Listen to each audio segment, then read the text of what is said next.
Everything was fine until 1933. And then Hitler came into power, and nobody really believed he was going to do all the things that he promised in Mein Kampf. But he did, and he was very smart, a shrewd politician, and he did things step by step.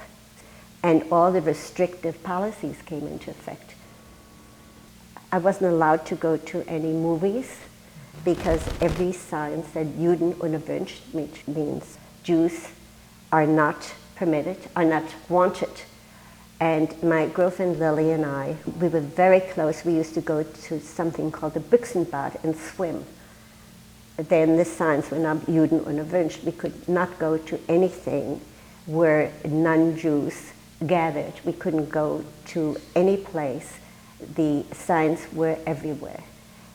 Plus, there was something called the Stürmer, which was a hate sheet which was read by everyone. There were kiosks where you put newspapers and things, and the Stürmer was always there depicting Jews as swine, lecherous animals.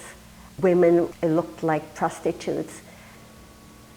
They ranted and raved and made Jews into the nothings.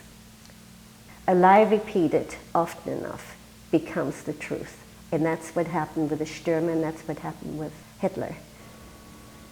Plus, I was kicked out of school, and I had to go to the Jewish school, which was a pleasure, until Kristallnacht. Then my school was burned down, the synagogues were burned down, everything was burned down, and I don't think I went to school for some time. Kristallnacht was November 9th, 1938. I was there. My mother woke me. She said, "Henny, you have to get up." And we walked, and we saw smoke coming from all the Jewish doors. I walked by my synagogue. It was in flames. My school was in flames. There was shattered glass and smoke everywhere.